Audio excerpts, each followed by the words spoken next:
Est-ce que tu savais qu'en France, quand on est très riche et qu'on a commis quelque chose d'illégal, on pouvait éviter un procès en payant la justice? Et ce procédé, il est parfaitement légal et il a un nom, je vais tout expliquer, mais d'abord, regarde cet extrait. LVMH a payé une amende de 10 millions d'euros. Résultat, le groupe s'évite un procès qui fait mauvais genre et n'est ni innocenté, ni condamné. Et ben ça agace François Ruffin. Le donneur d'ordre et le bénéficiaire de cette opération d'infiltration, c'est LVMH. Celui qui a demandé cette infiltration, c'est LVMH. Et finalement, on a une exfiltration de LVMH et de Bernard Arnault de ce procès. Comment ils ont fait? Ils ont payé un chèque de 10 millions d'euros à la justice, à l'État, qui a accepté qu'en échange, il ne soit pas sur le banc des accusés. Alors, de quoi parle-t-on exactement? Bernard Arnault, première fortune de France, est indirectement impliqué dans une affaire très grave, l'espionnage d'un député et journaliste, François Ruffin, et de son journal Fakir. En 2013-2014, après la réalisation du film Merci Patron, qui rend un peu ridicule, il faut l'admettre, LVMH et Bernard Arnault, LVMH fait appel à Bernard Squarcini, ex-patron du renseignement intérieur, pour surveiller François Ruffin, son entourage, et tenter d'anticiper les futures enquêtes qu'il pourrait faire sur eux et sa société. C'est documenté, c'est établi, c'est une affaire judiciaire. Mais il n'y aura pas de procès contre Bernard Arnault. Pourquoi il n'y aura pas de procès? Parce que Bernard Arnault a bénéficié d'un dispositif judiciaire très particulier. La CJIP, c'est la Convention judiciaire d'intérêt public. Concrètement, ça donne lieu à quoi?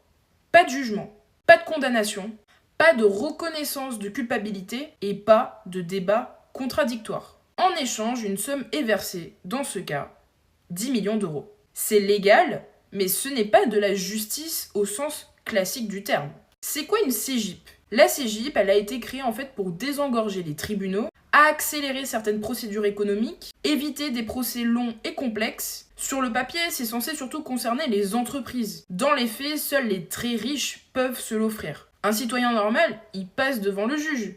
Un milliardaire, il signe un chèque. Résultat, aucune vérité judiciaire, aucun procès public, aucune responsabilité pénale établie. C'est un peu comme si il ne s'était rien passé. Est-ce qu'on a alors une justice à deux vitesses? C'est là que la question devient politique et démocratique. Est-ce normal que l'un des hommes les plus puissants du pays, impliqué dans une affaire d'espionnage contre un journaliste et député, puisse acheter la fin de la procédure là où n'importe qui d'autre aurait été jugé? L'égalité devant la loi devient alors relative. Ce n'est pas une théorie, c'est un mécanisme légal qui favorise structurellement les puissants. Et le rôle des médias dans tout ça. Déjà, un grand merci à Cache Investigation d'avoir documenté toute cette affaire, mais il faut retenir un autre élément essentiel. Bernard Arnault, c'est aussi le propriétaire de Les Échos, du Parisien et un actionnaire influent dans plusieurs médias. Quand quelqu'un détient à la fois l'argent, l'influence et les médias, le silence médiatique ou des minimisations à l'égard de cette affaire deviennent des faits politiques. Beaucoup de gens n'ont jamais entendu parler de cette affaire. Ce n'est pas anodin.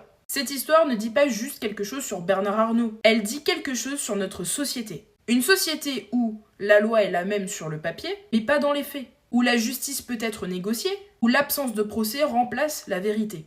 Ce n'est pas illégal, mais c'est profondément inégal. Et quand la justice devient conditionnelle à la richesse, ce n'est plus seulement un problème judiciaire, c'est un problème démocratique. Si tu veux plus d'informations et de décryptage dans ce genre, n'hésite pas à t'abonner à mon compte à Miss Info.